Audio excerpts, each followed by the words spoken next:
කෝන් soup හදන්නේ කොහොමද කියලා ඔයාලා ඇහුවනේ. මම මේ පෙන්වන්නේ මගේ ක්‍රමේ.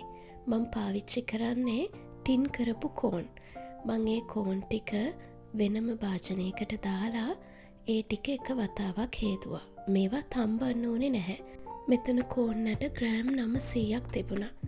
ඊට පස්සේ හොදලා පොඩ්ඩ වෙලාවක් වතුර බේරෙන්න තියලා ඒ ටික ඔක්කොම බ්ලෙන්ඩර් කප් එකට දාගෙන වතුර වලින් කෝප්පයක් එකතු කරගත්තා. ඊට පස්සේ හොඳට බ්ලෙන්ඩ් කරගත්තා. බ්ලෙන්ඩ් කරගත්ත ටික පෙනේර එකට දාලා ස්පැචුලා එකෙන් හොඳට කලවම් කරා මේ විදියට රොඩ්ඩ ඉතුරු වෙනකන්. ඊට පස්සේ ආයෙම වතුර කෝප්ප භාගයක් එකතු කරලා හොඳට කලවම් කරා.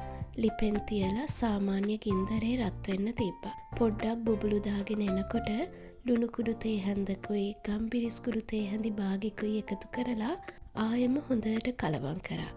ඊගාවට නැවුම් මෙලකිරි වලින් කෝප්ප භාගයක් එකතු කරලා කලවම් කරලා වේලපු පසරි වලින් ටිකක් එකතු කරා. ඊට පස්සේ ආයෙම හොඳට කලවම් කරා. තව පොඩ්ඩ වෙලාවක් සුප් එකේ බුබුලු දානකම්ම රත් වෙන්න තියලයි ලිප වැහුවේ. ඔන්න ඔය ක්‍රමයටයි මං කෝන් සුප් හදන්නේ. සාමාන්‍යයෙන් මං කෝන් සුප් හදද්දී කෝන් නැට වලින් කෝප්ප භාගයක් විතර අයින් කරගන්නවා.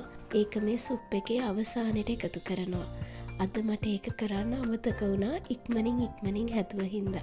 ඉක්මනින් හදන ගමනුයි ඉක්මනින් මේ වීඩියෝ එකත් අරන් ඔයාලා මුණ ගැහෙන්න ආවේ. පාන් ටෝස් කරලා බටර් ගාලා ඒවත් තිබ්බා සුප් එක්ක දරුවන්ට කන ගමන් බොන්න. දරුවෝ ආස ඒ විදියට සුප් බොන්න. ඉතින් මේ කෝන් සුප් එකට ගොඩාක් මාස මගේ දෙවනි දූ ඔවිඤ්ඤා. එයා ගොඩාක් මාස මම හදන කෝන් සුප් එක බොන්න. ඔන්න ඉතින් ඔයාලා ඉල්ලපු රෙසිපි එක දුන්නා.